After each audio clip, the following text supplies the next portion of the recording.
오늘 우리 함께 금요기도에 예배하는 시간, 주님의 은혜가 충만하시기를 축복합니다. 오늘 말씀 우리 같이 찾으시고 봉독하겠습니다. 오늘 함께 나눌 본문 말씀은 출애굽기 32장 7절에서 10절까지 말씀입니다. 우리 같이 봉독하겠습니다. 여호와께서 모세에게 이르시되 너는 내려가라. 내가 애굽 땅에서 인도하여 낸 내 백성이 부패하였도다. 그들이 내가 그들에게 명령한 길을 속히 떠나 자기를 위하여 송아지를 부어 만들고 그것을 예배하여 그것에게 제물을 드리며 말하기를 이스라엘아, 이는 너희를 애굽 땅에서 인도하여 낸 너희 신이라 하였도다. 여호와께서 또 모세에게 이르시되 내가 이 백성을 보니 목이 뻣뻣한 백성이로다. 그런즉 내가 하는 대로 두라. 내가 그들에게 진노하여 그들을 진멸하고 너를 큰 나라가 되게 하리라. 아멘. 자, 오늘 함께 나눌 말씀 제목은요, 그들을 진멸하고 너를 이라고 했어요. 본문 말씀 중에 나온 말씀이죠. 하나님이 모세에게 하시는 말씀이에요. 하나님이 모세에게 말씀하시기를, 이 제목 나온 부분은 무슨 말이냐? 그들을 진멸하고 모두 다 죽이고. 그들은 누구예요? 충격적이에요. 이스라엘 백성을 다 죽이고 너를 그 다음에 뭐죠? 너를 큰 나라가 되게 하리라. 하나님이 모세에게 이렇게 말씀하세요. 이 말씀만 보면 되게 충격적인데 이 말씀의 앞부분을 읽고 상황을 파악해 보면 더 충격적이에요. 무슨 얘기죠?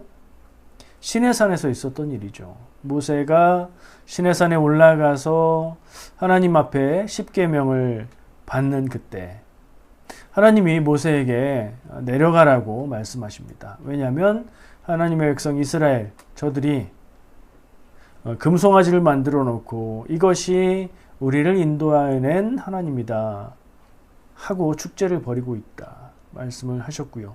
모세가 내려가서 보니 정말로 그들이 축제를 벌이고 있는데 다른 것이 아니고 금송아지를 만들고 그것이 하나님이라고 그렇게 하고 있는 중이었어요. 뭐가 문제일까요? 하나님은 형상을 만들지 말라라고 10계명 10가지 반드시 꼭 지켜야 할 계명의 말씀을 주셨고요. 모세는 그 말씀을 받고 있는 중이었고요. 바로 그때, 다른 때도 아닌 바로 그때 이스라엘 백성들은 그 말씀을 대놓고 어기고 있었어요. 물론 백성들이 그 하나님의 말씀을 아직 받지 못했죠. 그렇다고 해서 이것을 이해할 수 있고 용서할 수 있는 일일까요? 아닐 겁니다. 하나님은 이스라엘 백성들에게 진노하셨고요. 너무 점잖은 말인가요? 극대노하셨고요. 그래서 모세에게 말씀하신 거예요. 내가 이 이스라엘 백성들을 이집트에서부터 인도해서 여기까지 데리고 왔는데 이때 시내산이니까 한 3개월쯤 된 출애굽 기간의 초반이에요. 이제 막 시작하려고 하고 있는데 이 백성들이 처음부터 나에 대한 온전한 믿음이 아니라 이게 우상숭배라고 해야 될지 하나님을 모욕해야 하는 일이라고 해야 될지 잘 모르겠는, 어쨌든 그런 죄를 짓고 있는 것을 보시고 하나님은 크게 노하셔서 이 백성들을 다 없애버리고 내가 너를 통해서 새 나라를 만들겠다라고 말씀하시는 거예요. 이 일이 어떻게 되죠? 하나님이 진짜 말씀하신 대로 그 이스라엘 백성들을 다 죽이고 모세를 통해서 큰 나라, 큰 민족을 이루고 이스라엘을 만드시나요? 아니죠. 모세가 기도하고요. 하나님 앞에 간구하고요. 그래서 하나님은 그 노를 돌이키시고 하나님의 말씀을 돌이키셔서 그 백성들과 함께 하시며 인도하시고 그들의 하나님이 되시고 계속해서 우리가 아는 대로 광야 생활이 이어져 가지요. 첫 번째 충격은 하나님이 인도하여낸 하나님의 백성들을 다 죽이겠다 말씀하시는 것이 충격이었고요. 두 번째 충격은 그 이유를 보다 보니 이 하나님의 백성 이스라엘 백성들이 광야에 나온 지 오래되고 지치고 힘든 때도 아닌 이 초반에 아무 형상도 만들지 말라, 내 앞에 어떤 다른 신을 두지 말라, 이런 말씀을 주고 계신 십계명을 전해주고 있는 그 순간에 이런 죄를 저질렀다는 점이 또 충격이었어요. 근데 말씀을 가만히 생각해 보면 그런 상황, 정황은 다 이해가 되는데 하나님의 말씀이 이 백성들, 그들을 진멸하고 다 죽여 없애고 모세 너를 통해서 내가 일을 하겠다. 원래 하려던 나의 백성들을 만들어서 나라를 주고 살게 하는 것, 그거는 내가 아무 문제 없이 나의 능력으로 또 다시 할 수 있는 일이다. 이렇게 말씀을 하셨는데 그 말씀하시는 부분을 볼 때 우리는 굉장히 묘한 감정을 느끼게 되지요. 여러분은 어떤 생각이 드십니까? 하나님이 단단히 화가 나셨나 보다. 하나님이 삐지셨나 보다. 막 이런 생각을 할 수도 있어요. 근데 하나님이 그럴 수 있는 분이라는 생각을 해보면 그럴 수 있는 분일까? 하나님이 정말 그러실까? 하는 생각을 해보면 조금 우리가 그동안 머릿속에 그렸던 하나님, 전지전능한 하나님, 사랑의 하나님, 뭐 이런 모습하고는 좀 거리가 있는 느낌이에요.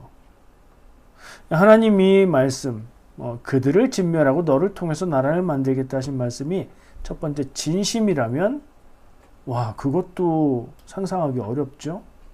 하나님께서 자기가 선택한 백성들이 죄의 지음으로 인해서 진노하셔서 진심으로 그들을 다 죽여 없애겠다 말씀하신다.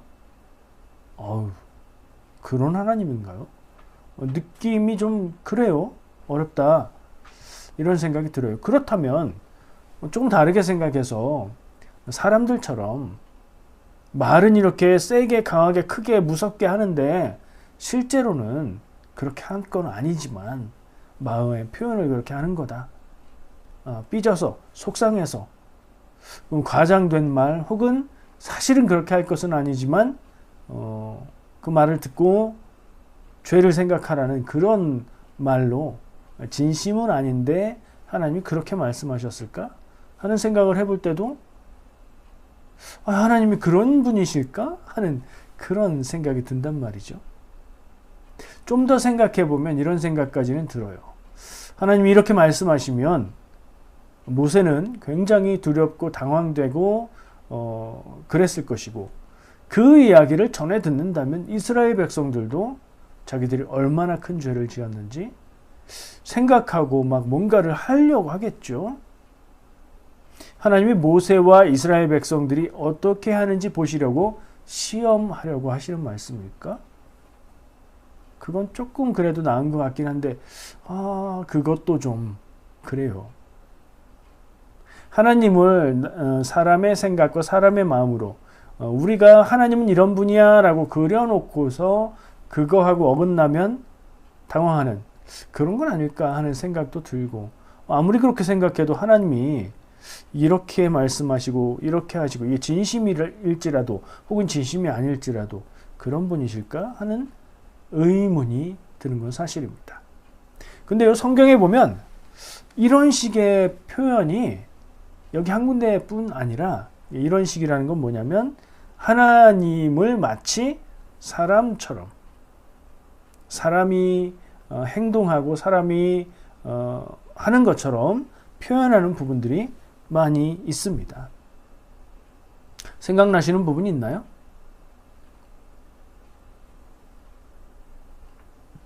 성경에 보면 하나님의 손 이런 표현이 나와요. 하나님의 펴신 팔, 하나님의 강한 팔, 하나님의 날개 이런 표현들도 나오죠. 하나님의 눈과 귀, 하나님의 얼굴 이런 표현들이 나와요. 하나님이 그런 육체를 가지신 분인가요? 생각해보면 아니죠. 근데 성경에는 그런 표현들이 굉장히 익숙하게 자주 나오고 우리도 그런 표현들을 쓰기 때문에 그리고 그런 표현이 사람에 해당하는 내용이기 때문에 자연스럽고 익숙합니다. 그렇죠? 하나님이 그 능력으로 우리를 인도하고 일하신다. 하나님의 손이 함께 하신다. 하나님의 펴신 팔로 능히 무엇을 할 것이다 했을 때 하나님의 능력을 말하는 것들. 그러니까 의미하는 바와 말로 표현된 바가 사실은 조금 달라요. 상징적으로 쓴 거죠. 이런 것들, 이런 비슷한 표현들, 하나님을 마치 사람처럼 육체를 가진 분인 것처럼, 사람처럼 질투하는 것처럼, 사람처럼 삐지기도 하는 것처럼 이런 표현들을 성경에서 가끔 볼 수 있는데, 이걸 신인 동형론 혹은 신인 동형 동성론 이렇게 말을 합니다. 그러니까 하나님을 사람과 비슷하게 그렸다, 그런 표현들이 있다, 그런 얘기죠. 이걸 어떻게 이해해야 되냐, 그 얘기를 좀 나누고 싶은 거예요. 하나님이 대노하셔서 이스라엘 백성들을 향해서, 그리고 모세에게 내가 저들을 진멸해버리고 너로 새 나라를 만들겠다 하시는 말씀이 무슨 뜻이냐를 우리가 그 말씀만 들을 때 되게 당황스럽지만 그게 어떤 의미일지를 생각해 볼 때 첫 번째 생각해야 될 것은 성경에 하나님의 모습과 하나님의 행하심들을 표현할 때에 마치 사람인 것처럼 표현하는 부분들이 있다는 거예요. 그거를 전반적으로 어떻게 이해하는지를 생각해 보면 이 말씀도 어떻게 우리가 받아들여야 할지 단서가 잡힐 것 같아서 그렇습니다. 좀 전에 말한 대로 하나님의 손은 하나님의 일하심, 하나님의 능력, 뭐 그런 것들을 표현하는 상징적인 표현이에요.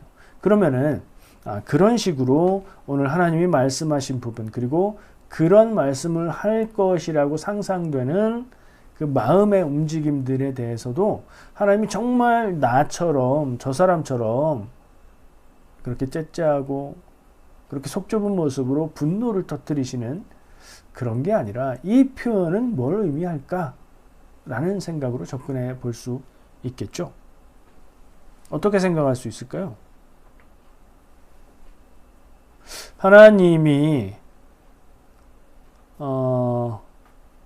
이런 말씀을 하신다는 건 마치 하나님이 자기가 아닌데 금송아지를 만드는 것. 만약에 백성들이 금송아지를 만들고 다른 이름을 붙여서 그것을 경배했다면 우상숭배가 되겠죠. 근데 제가 아까 우상숭배인지 모욕인지 이렇게 말한 것은 어떤 의미냐? 금송아지를 만들어 놓고 그게 여호와 하나님이다. 우리를 인도하여 내신 여호와 하나님이다. 이렇게 말했거든요. 저는 오히려 이게 우상숭배보다도 더 나쁜 하나님을 모욕하는 것이다 하는 느낌을 받습니다. 근데 어쨌든 우상숭배라고 일단 이해를 하면서 생각해 보면 우상숭배를 하는 하나님의 백성들을 향해서 하나님이 나 말고 다른 신을 섬겨 하고 질투하시는 것처럼 느껴진단 말이죠. 마침 성경에 하나님의 직접 하시는 말씀으로 나는 질투하는 하나님이다 라고 말씀하시는 부분이 있어요. 기억나시죠? 출애굽기 20장 5절 그리고 신명기 5장 9절 두 군데의 말씀이 나와요. 그리고 묘하게도 이 두 군데의 말씀은 한글 번역이 글자 하나 안 틀리고 똑같습니다. 복사해서 붙여놓은 것처럼 똑같이 돼 있어요. 출애굽기 20장 5절 6절 신명기 5장 9절 그러니까 두 절에 걸쳐서 말씀이 나오는데 앞절만 읽어볼게요. 저는 이제 출애굽기 20장 5절을 읽을 건데 신명기 5장 9절을 펴서 읽으셔도 똑같습니다. 읽어볼게요. 그것들에게 절하지 말며 그것들을 섬기지 말라. 나 내 하나님 여호와는 질투하는 하나님인즉 나를 미워하는 저의 죄를 갚되 아버지로부터 아들에게로 3, 4대까지 이르게 하거니와. 아멘. 이렇게만 말씀하시면 너무 야박하다, 너무 속 좁으시다. 근데 그 다음 절에 보면 수천 대까지 복을 준다 하는 말씀도 나오죠. 네, 여기서 질투하는 하나님이다. 나 네 하나님 여호와는 질투하는 하나님이다 라고 하나님이 직접 말씀을 하는 것으로 기록이 되어 있어요. 이걸 만약 이 말씀을 처음 듣는다면 우리가 이런 표현들을 모아놓고 생각해보고 상징적으로 이해하고 하지 않고 이 말씀을 처음 접한다면 하나님이 질투한다고? 이거 사람들이나 하는 거 아니야? 사람들이 해도 마음 넓은 사람이 아니라 모든 사람이 하는 게 아니라 속 좁은 사람, 좀 모자란 사람이 하는 거 아니야? 하는 그런 느낌이 들 수 있어요. 근데요, 말을 조금만 바꾸면요, 이게 납득이 되는 말로 바뀝니다. 이렇게 바꾸면 어때요? 하나님의 백성이 우상 섬기는 것을 허용하지 않으시는 하나님이다. 이건 말이 되죠. 그럴듯하죠. 용어들만 좀 더 괜찮은 말들로, 그럴듯한 말들로 조금씩 바꿨을 뿐입니다. 하나님의 백성이 하나님의 형상을 만들고 그것 앞에서 하나님이라고 하는 것을 하나님은 허용하지 않으신다. 용납하지 않으신다. 이거 맞는 말이잖아요. 근데 그 말을 좀 전에 출애굽기와 신명기에 나온 말씀, 질투하는 하나님이라는 표현을 빌어서 네 하나님 여호와는 질투하는 하나님이다 라고 말하면 얘기가 좀 달라지죠. 같은 얘기라고요. 좀 더 고상하게 말하느냐, 직접적으로 말하느냐의 차이죠. 말을 조금 바꾸면 하나님에게 어울리는 말처럼 느껴지고요. 그걸 이렇게 원초적으로, 원론적으로 말하면 무슨 하나님이 질투를 해? 하는 느낌으로 다가올 수 있어요. 근데요, 여기서 생각해 봐야 될 게 있어요. 왜 같은 내용의 말을 하나님에게 어울리는 고상한 표현들, 그럴듯한 말들로 쓰지 않고 마치 사람에게나 해당할 것 같은 이런 원론적인 말들로 표현하고 있을까? 첫 번째는 강조라고 생각할 수 있어요. 이 죄가 하나님 앞에 하나님이 이렇게 하실 만큼 큰 죄다. 맞죠? 정말 큰 죄를 범한 거예요.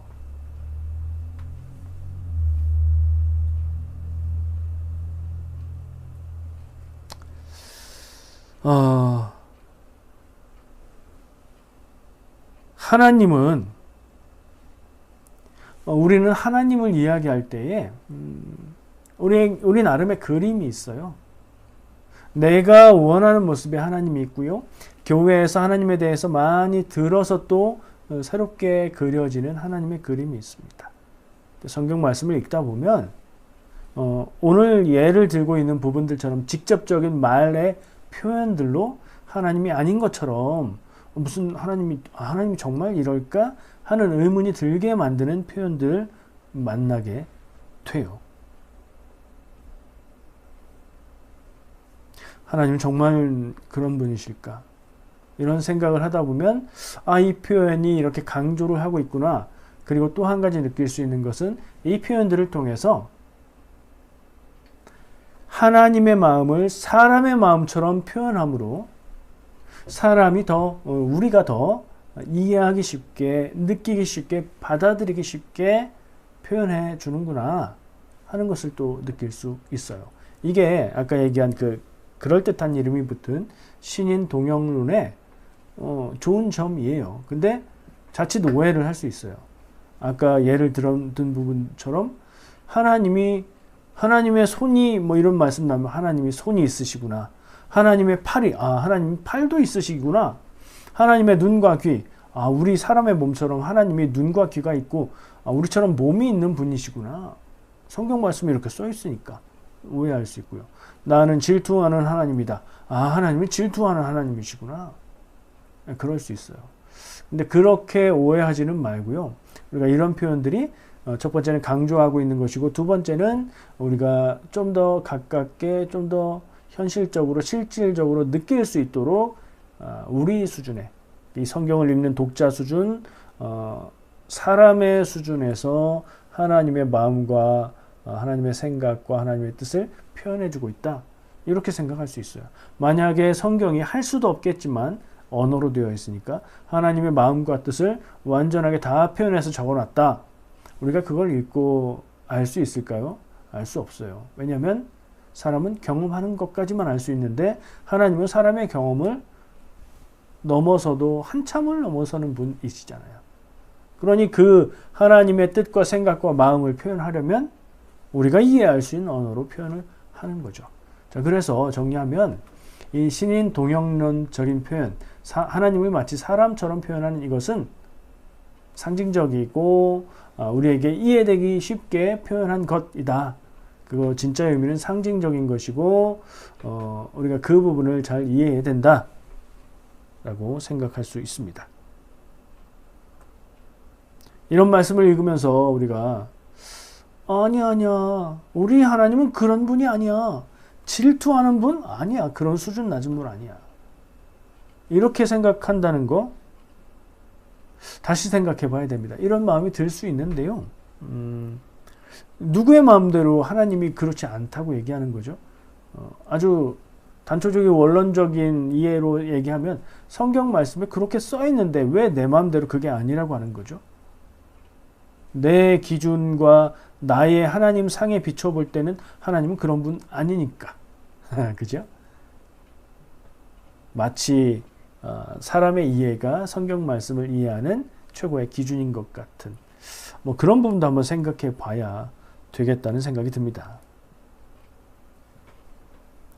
하나님은 우리가 하나님이라고 말하고 여호와 하나님이라고 말하지만 그 하나님이라고 부르는 이름조차도 우리는 다 이해할 수 없는 그런 분이십니다. 하나님이 알게 하시는 만큼, 하나님이 계시하시는 만큼, 하나님이 경험하게 하시는 만큼만 우리는 알 수 있는 것뿐입니다. 그래서 하나님은 우리에게 하나님의 마음과 생각을 인간의 언어로 우리가 이해할 수 있는 수준으로 표현해 주셨다. 감사한 거죠. 이건 잘 이해가 안 된다. 이런 하나님의 모습 낯설어. 성경 말씀이 그렇게 써 있는데 우리가 그걸 따질 필요는 없어요. 그렇다고 해서 하나님이 막 육체를 가지시고 사람처럼 사람 수준의 분이시고 이렇게 이해하는 것도 아니죠. 그러니까 이런 부분에 대해서는 제 생각은 완전히 이런 거야 라고 모두 다 설명하려고 하는 건 부질없는 것 같아요. 성경에 있는 말씀이고 하나님이 정말 이런 분인가 하는 의문을 가지실 때 이거 상징이다, 강조다, 이 정도로 그냥 생각하고 우리가 이해할 수 있는 데까지만 이해하는 것도 전 나쁘지 않다고 생각합니다. 자, 그래서 그러면 이 말씀의 표현이 오늘 이 시작된 표현은 뭐였어요? 하나님이 모세에게 말씀하시기를 내가 그들을 진멸하고 너를 큰 나라로 만들겠다 였잖아요. 그렇게 말씀하시는 하나님의 마음은 뭘까? 이게 중요한 거죠. 그 표현에 대한 이해는 하나님의 마음을 알기 위해서 한 거예요. 지금까지 쭉 얘기한 것들은.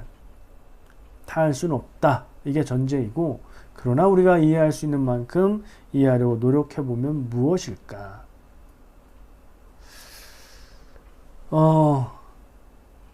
상황을 한번 볼까요? 어느 때예요? 출애굽했을 때죠. 출애굽의 초반부라고 했어요. 하나님은 왜 이스라엘 백성을 이집트에서 나오게 하셨죠? 하나님이 계획하신 약속의 땅 가나안 땅으로 인도하시기 위해서 하나님의 백성을 이집트에서 나오게 인도하신 것이고, 이집트에서 내보내지 않으니까 10가지 재앙을 통해서 그렇게 하게 하신 것이고, 그럼 그들은 애초에 왜 이집트에 가 있죠? 요셉 때 야곱의 모든 가족들이 이집트에 들어가서 살기 시작했잖아요. 그건 왜요? 하나님의 계획을 따라서 그들을 큰 민족으로 번성하게 하기 위해서. 그렇죠? 그건 이제 뒷일은 쭉 그렇게 이어질 건데, 그럼 어떻게 시작된 일이죠, 이 일이? 하나님이 그냥 아무런 연고도 없는 이집트에서 살고 있는 소수민족을 얘네다 딱 찍어가지고 나와라 이렇게 하신 건가요? 아니에요. 아브라함을 부르실 때부터 그들의 조상이 되는 단 한 사람 아브라함을 고향을 떠나라 하고 부르실 때부터 하나님은 계획이 있으셨고 그 계획대로 인도하신 거예요. 그런 하나님의 계획과 그 백성들을 사랑하는 사랑의 마음, 그리고 모세를 통해서 하나님이 쭉 일해오신 시간 후에 그 백성들을 이집트로 이집트를 나오도록 인도하신 하나님의 일하심, 우리는 생각할 수 있어요. 하나님이 그렇게 이스라엘 백성들을 인도하셨다고요.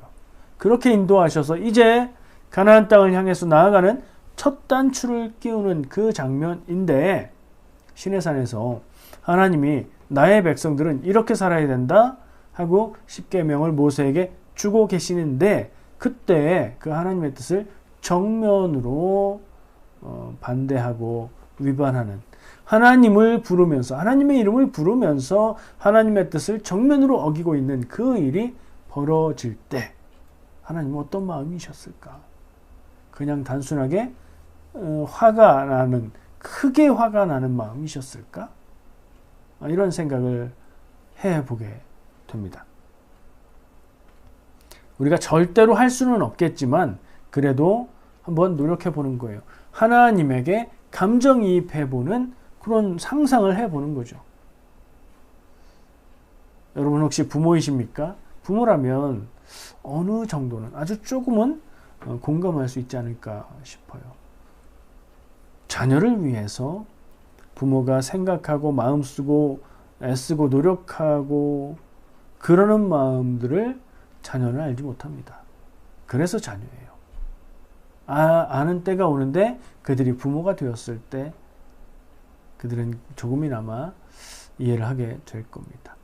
자녀를 위해서 무엇인가를 오랫동안 준비하고 애쓰고 힘써서 그 일의 첫 단계에 들어섰는데 그 부모의 마음을 정면으로 들이받는 말을 한다거나 행동을 한다거나 그렇다면 그 부모는 어떤 마음이 들까 한번 상상해 볼 수 있겠죠. 그거 곱하기 아주 큰 부분을 해야 되겠지만 하나님의 마음의 어떤 방향성은 그것과 비슷하지 않을까. 그 마음, 그 감정을 뭐라고 표현할 수 있을까요? 그냥 분노, 진노, 화가 난 것만으로 표현할 수 있을까요?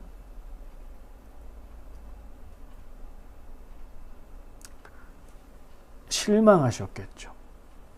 하나님은 하나님의 백성들을 사랑하며 그 일들을 해가고 있었는데 그런 모습을 보이는 백성들에게 하나님은 실망하셨을 겁니다.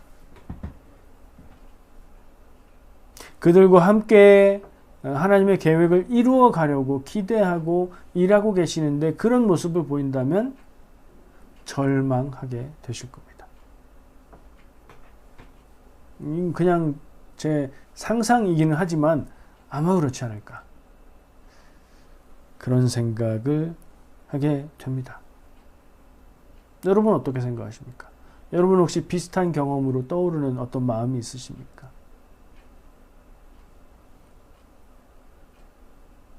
하나님은 이스라엘 백성을 아브라함을 선택하신 이후로 하나님의 백성으로 키워오셨고 그 백성들을 사랑하시기에 그들을 고난 가운데서 구하셔서 하나님이 약속하신 준비된 땅으로 인도하고 계시는데 그들의 모습이 하나님의 마음과 뜻을 정면으로 짓밟는 그런 모습일 때에 하나님의 마음은 무엇이었을까? 마상이라고 하죠. 마상이 뭐예요? 어른들은 얼굴을 보고 말처럼 생겼다고 마상이라고 하나? 요즘에 마상 그러면 그런 거 아니고요. 마음의 상처예요. 하나님이 마음에 상처받지 않으셨을까요? 제가 뭐 그렇다고 할 수는 없어요. 성경에 하나님이 이 모습을 보고 마상 받으시니라 이런 것도 없잖아요. 근데 생각해 보면 그럴 것 같다는 거죠.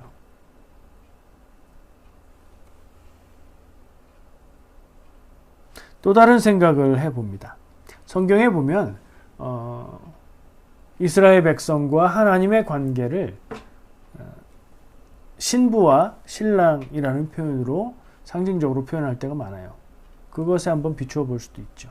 하나님은 이스라엘 백성을 너무나 사랑하시는 그런 신랑이시고 이스라엘 백성은 하나님의 함께하심과 인도하심과 보호하심 가운데에서 평안을 누리고 행복할 수 있는 그런 신부 된다 생각했을 때 그 신부가 그 아내가 그 아내를 위해서 오랜 시간 준비하고 일하고 그 일을 해가고 있는 그 하나님의 마음도 몰라주고 엉뚱한 짓을 하고 엉뚱한 말을 하고 이렇게 한다면 그럼 또 하나님의 마음은 어떤 마음일까?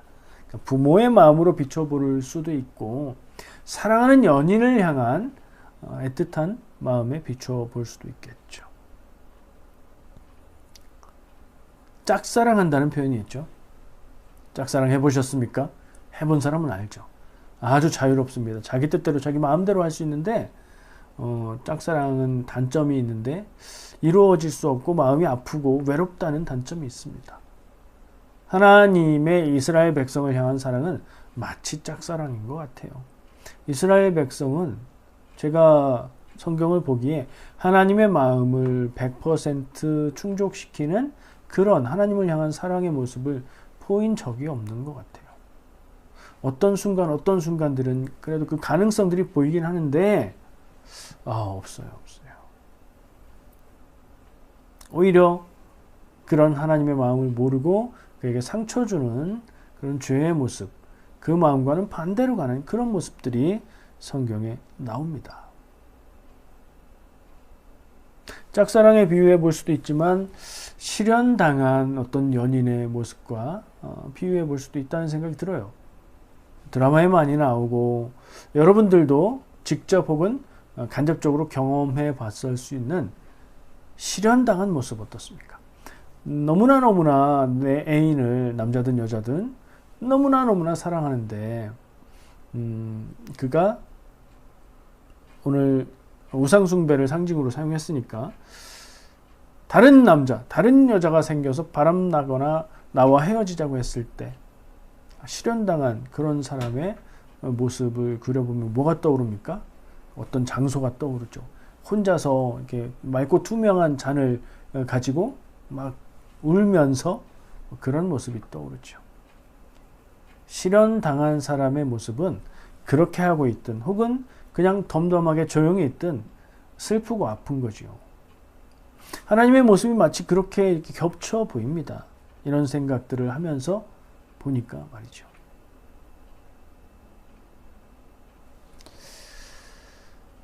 여러분은 어떤 생각을 하십니까? 자, 관점을 한번 바꿔보죠. 우리가 오늘 말씀을 보는 관점은 마치 영화를 보듯 마치 소설을 읽듯 제3자가 되어서 하나님이 이스라엘 백성에게 사랑하는 표현을 하고 사랑의 노력을 하고 그렇지만 이스라엘 백성은 그 마음을 모르고 자꾸 엉뚱하게 가고 배신하고 나쁜 일을 하고 그런 모습처럼 보여서 3자의 입장에서 볼 때 이스라엘 백성이 죄를 졌구나. 이스라엘 백성이 잘못했구나. 하나님이 너무나 마음이 아프시겠구나. 이런 정도로 생각을 할 수 있어요. 근데 이스라엘 백성만 그렇게 나쁘고 하나님은 이스라엘 백성만 사랑하느냐 질문해보면 아니죠. 이스라엘 백성을 그렇게 사랑하시던 하나님은 나 역시, 우리 역시 그렇게 사랑하고 계시다. 성경이 그걸 보여주고 있는 거죠. 그러면 나는 하나님 앞에서 이스라엘 백성들처럼 하나님의 아픔이 되었는가 혹은 하나님의 기쁨이 되었는가 질문해 볼 수 있습니다. 여러분 스스로 질문해 보시죠. 내가 지금 살아가고 있는 나의 이 모습은 하나님의 기쁨이 될 것 같다. 아니면 나의 이런 모습은 하나님의 실망, 절망, 하나님의 마음에 아픔을 주는 모습이지 않을까? 어느 쪽으로 가십니까? 어느 쪽으로 가든지 간에 어느 쪽으로 가야 되겠습니까?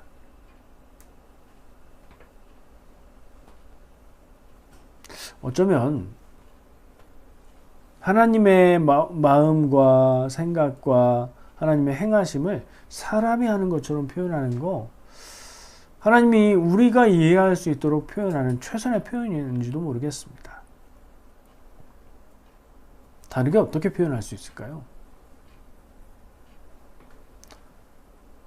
하나님은 이런 이야기들을 통해서 우리가 성경 말씀을 읽다가 눈을 멈추게 하시고 그것을 생각하게 하시고 그리고 오늘 제가 쭉 해온 것처럼 이런 표현은 무슨 뜻일까 생각해 보다가 이 상황에서 하나님의 마음은 어떠실까 생각하고 이스라엘의 죄를 생각하고, 그리고 그 생각이 하나님과 이스라엘의 관계만 그런 것이 아니라 하나님과 나, 하나님과 우리의 관계가 그럴 수 있겠다는 데까지 미치기를 원하시면서 우리가 이 말씀을 읽게 하시진 않았을까 하는 생각도 해봅니다. 자, 여러분, 하나님의 기쁨이 되기 원하십니까? 하나님의 아픔이 되기 원하십니까? 스스로 지금 내 살아가는 모습을 평가해 볼 때 하나님의 기쁨이 되는 부분이 더 크겠습니까? 하나님의 상처, 아픔이 되는 부분이 더 크겠습니까? 물론 내가 인간적인 생각과 기준으로 평가하고 판단한다고 완전 그렇다라고 말할 수는 없습니다. 그러나 한번 생각해 볼 수 있는 거죠. 하나님이 나를 향해서도 질투한다 하는 표현들, 정말 사람이 질투하고 애타하고 속상해하고 마음 아파하고 그러는 것 같은 표현들을 나를 향해서 그 마음을 주고 계시진 않나? 생각해 볼 수 있겠죠. 아마 그럴 것 같다는 느낌이 듭니다. 우리가 잘하면 얼마나 잘하겠습니까? 우리가 믿음이 좋으면 얼마나 좋겠습니까? 우리가 하나님의 마음과 뜻을 알면 얼마나 알겠습니까? 솔직히 말하면 나는 내 생각과 마음도 다 모르겠는데 말이죠. 우리가 그런 생각들을 해볼 때 그 끝의 결론이 그럼 뭐 할 수 없는 거네? 야, 실망과 절망과 우리의 연약함으로 우리는 할 수 없어로 끝나면 안 되겠죠.